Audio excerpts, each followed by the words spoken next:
back to another Ottawa Senators one-on-one. I'm Bruce Garrioch, pleased to be joined today by my newest teammate, Callum Fraser. He'll be covering the Senators with me going forward, probably till I retire, which won't be anytime soon. I'm just going to say that right now. Just kidding.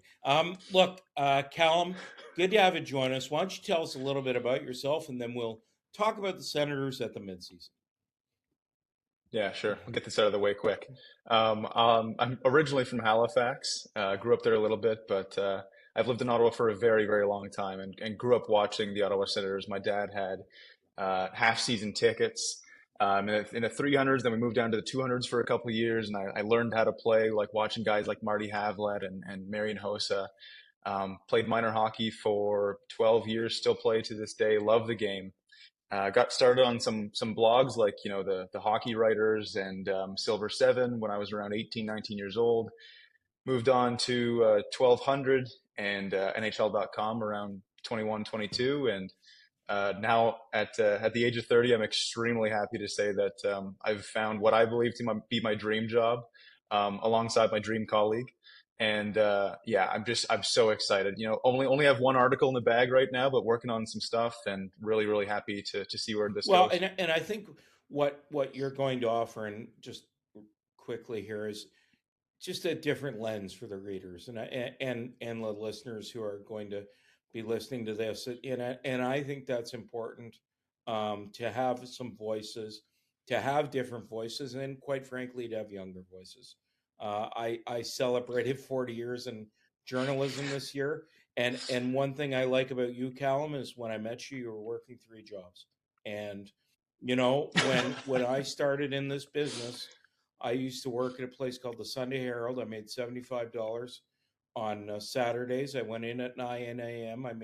I finished at midnight, and the first thing I had to do was go to the bus station and pick up the columns from Montreal from Glenn Cole, who covered the Habs for us, and Brody Snyder, who covered the Expos for us. And I would type in their columns and then do the NHL stats pages, because you actually had to go to a newspaper in those days to look at the standings. But all this to say, had to work my way up, and I think that's one thing I really, really am proud of you, is that you've worked your way up to this, and I think you're going to do a fantastic job, and I think people are going to find your stuff very interesting. But let's get to the heart of the matter here, and that's the Senators. As we sit here at the midseason, as we're speaking today, they're preparing to face the Utah Mammoth and the Colorado Avalanche in back-to-back games here, starting on Wednesday night in Utah. Callum, they're 4 points out of a playoff spot. I think one of the things that concerns me about this team is the lack of consistency. Yeah, and I think it probably starts with their two Mm-hmm. goaltenders, right? Like, I think the team's actually hit a pretty good Yeah. stride in the Yep. new year right now. And I've seen bad goaltending before. I don't think I've seen back-breaking goaltending like this Yeah. before. Like the Detroit game's a perfect example of how, they have all the momentum. It's the best start I've seen in a first period from the Sens in years. And, breakaway, not the easiest play to stop, but Carolina lets that one in. And then the rebound on the power play is not good. And, they outshot them like, what was it, 18 to 3 or 18-7, yeah. 5 or something like that. 18-7 on first Yeah, period. and they're down Yeah. 3-0, right? So I think it has to start with the goaltending. I think that honestly, Bruce, I think this team's actually a little bit more Yeah. consistent than we're Yeah. giving them credit, because like you look at their defensive stats, and I think expected goals is one of the better stats to look at around there, and they're like number 1 in the league with regards to goals against expected, and all strengths goaltending, they're literally last Yeah. place. So it's, to me, it starts with Allmark, and it starts with Maryline, and right now, like whether it's Sogard, whether it's Maryline, whether it's someone they get on the trade market, um, that guy has to step up. I think honestly before the rest of the team is held Well, accountable. and it's interesting, Callum, because your goalie is your best penalty killer, and their penalty kill is last in the league, yet they're 6th or 7th at home. So I don't really know what that says, that they can be so good at home but so bad on the road. But the concern about their goaltending is they don't need to they don't need to be spectacular. They just need to make stop the ones they're supposed to stop, and that's what bothers me is that they don't get saves when they badly need them, Callum. And you badly need those saves on the penalty kill, and it's this whole scenario has led to their penalty kill being an absolute disaster, right? And I don't they got to find their way out of this, but they got to find their way out of this right now without their number one goalie. Yeah, you talk about, making the saves that they should. That's a guaranteed, obviously. But also you mentioned making, the timely saves. And I can't count the number of times this year that either the Sens have had the momentum or they've had a third period lead late and, a single defensive breakdown, which has happened maybe a little bit too often from a number of guys on the blue line, but like that really really crucial defensive breakdown happens, but they're not getting bailed out enough, right? So I mean, I think it's an 881 from Allmark right now, and an Yeah, 870 from Marylainen, or 872. under. Yeah, I something mean, like that. Bruce, come on, like that's Well, those are not no, and they NHL have numbers. They're and not even Callum, they have the worst close. save percentage in the league, right? Like you Yeah, can't.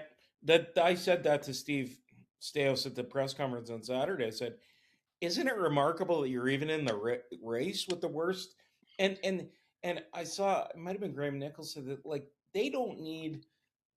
They just need their goalies to be okay, and they'll be fine.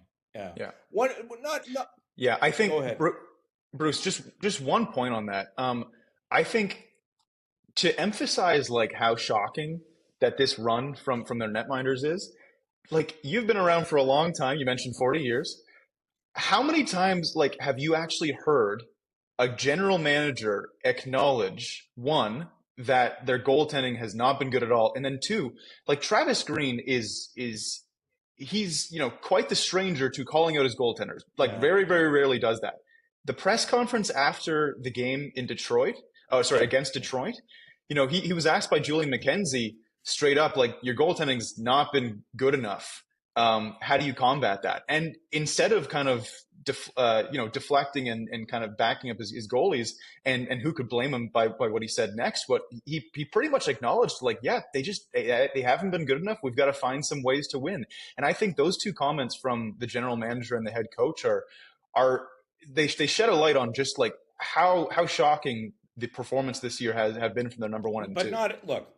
We need to say like not everything has been bad. They've got a Yep. good record. They're within 4 points of a playoff spot. I think they're going to have to play 600 hockey here in the final 41 games to make the playoffs. But let's talk about Tim Stutzle because I just believe that Tim Stutzle has taken his game to another level, and not just because he's on. I think is it 15 games right now, 14 or 13 games. 13. Not just because he's on Yeah. a 13 game point streak. I just think we've seen him emerge at both ends of the ice. I couldn't agree more.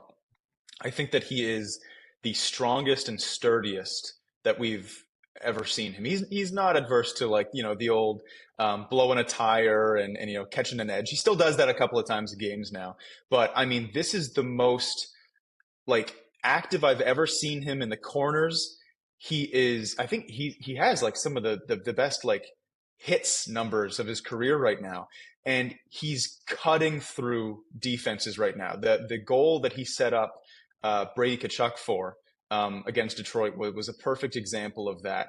He knows when to pass right now. He knows when to shoot. He's shooting a heck of a lot more with 19 goals on the season, which is something we hadn't really seen the past couple of seasons. And that was, you know, something that fans and I think maybe coaches were complaining a little bit over the past 2 years, is that he's just not ripping the puck enough. But he is making the right decisions offensively. Again, like I said, whether it's to pass, whether it's um, to shoot, and also when he knows that he needs Yeah. reinforcements, and when he knows that okay, I'm gonna hit the blue line here with a lot of speed, but couple of defenders, the old Timmy might have tried to make a move here, but let's spin around and try and wait for a Jake Sanderson streaking in, or a winger that's going to cut into to around the home plate area. I think that he's got everything going for him right now, and it is so much fun to watch. Okay, I am gonna do something for the paper tomorrow on just kind of the first half, and I always think it's more important to look ahead than look back. But do you think he's been their MVP? It's so close with Yeah, Jake yeah, Sanderson, and right? good point. Like Yeah, so close. I think so. My thing, and especially like Sanderson watching plays Erik like Karlsson 30 all those minutes a years. night, some nights. Yeah, Yeah, yeah, the thing with defensemen, that's the point, right? Like they can play half the game if they're one of the best players in the yeah. NHL. And I think that like we talk about how great that Stutzle's defensive game has come along here. Like Jake Sanderson has been one of the better defenders, like defensive defenders in the NHL for a number of years now. And I think this year, I mean, there was a miscue in that Detroit game with Artem Zub on the penalty kill, and when I was writing my grades, I was like, yeah, that's something that you kind of really got to take into account here. And then the rest of the game, he's like 100% on Yeah. nearly every 2-on-1, 1v1 defending, breaking the puck out. He's just like, he'll make one mistake per game, and that's pretty much it. So honestly, I actually would give Jake the MVP right now, but man, it is a close two-horse race. Well, the other thing I was going to ask you, Callum, and it's interesting. You look at the situation and what they're in going on down the stretch here, and there has I get, how do I put this? Um, I get an email. I've been getting an email from a guy. I've actually just shifted it to junk. Okay, who just he can't stand Brady Tkachuk. Like thinks they're better Okay. without him. I don't get the lack of love for Brady Tkachuk. I think this guy leads his team into battle every night. I think he gets the job done every night. I think not being able to fight has hurt his game. And even he'll say it's taken away an element of his game. Yeah, I would agree pretty much on all fronts there. I think that he actually is making the most of his situation right now. Like he can't be that tenacious, um, you know, blank to the Yeah. wall kind of player for them right now. Good But you call know using what? blank, Like by the way. You don't want he, to lose your job on the third day. um, but honestly, I think he's making the most of like his time and space in the offensive zone. He hasn't scored as No. much. I think he's like slightly snake bitten there, but really, like this guy, his passing has really improved. I think, especially this season. And I mean, he after the Stanley play, you saw how wrapped up his Yeah. hand is. And Like I it can't be the most comfortable thing ever. He's still, even though he's healthy, like he's still fighting through certain things. So I don't think it's the Brady of old that we've been seeing recently, but man, like he's still every night like finding ways to contribute. All right, last question. And I will start by saying I think they'll be fine. I think they'll get it together, and I think they're going to make the playoffs. Do you think they'll make the playoffs? Yeah. It's gonna be it's gonna be tough, I think they're better than this, Callum. I really do, and I'm not apologizing on their Oh, behalf. I think they're a better team than this. they're so much better, Bruce. They're so much better. So here's the thing: like when it comes down to whether or not they're going to make the playoffs, I just look at how many teams are in front of them. So I'm going to say 51% Yeah, yeah, yes. Like yeah. that's where I'm Fair. at right now. Here's the problem to me. So Tampa's winning the division, guaranteed. I think. The thing that the Sens have going for them is I think Detroit and Montreal are kind of posers right now in Yeah, and they that played 2-3 Detroit three spot. times. Yep. But I think that Florida and Toronto are kind of the opposite of Montreal and Detroit right now. They're kind of hitting their stride a little bit, especially the Leafs played their best game of the year last night. So unfortunately, I think that like 1, 2, 3 in the division it's really going to be hard to break through to that. The other thing that's difficult is that they're second last in the Eastern Conference right now, and they're 4 games above 500. Like there are so many teams right now to leapfrog, and you've had so many teams that like a Boston, like a Pittsburgh, who we expected to be at the bottom of the East right now, but they are holding on and are really, really in that conversation. So I think that the numbers have to turn at some point for this team. They are playing too well to not have that turn into like a couple of significant win streaks right now. They need a goalie, but I think they'll be in the hunt for the playoffs to the bitter end. I think it's 7 Yeah. or 8. Oh yeah, I yeah. think it's Yeah, no, they're not wild getting card. it. Yeah. I don't think they're top 3 in the Atlantic Yeah. anymore. No kidding. Yeah. Well, listen, Callum, appreciate your time this morning. And we look forward to we'll have some of these discussions regularly just when we talk about where the to talk about where the team is at. And I think next time we'll get together is after the Olympic break begins. We'll kind of figure out where they're at that point. But great chatting with you today, Callum. Welcome to the team, and we really look forward to working with you. And like I say, I really appreciate people who have paid their dues, and I know you've paid your dues to get here, and I know your father-in-law Dave is going to be your favorite lead. Thanks for joining us. Thank you so much, Bruce. Looking forward to what we're going to do in the next few months here.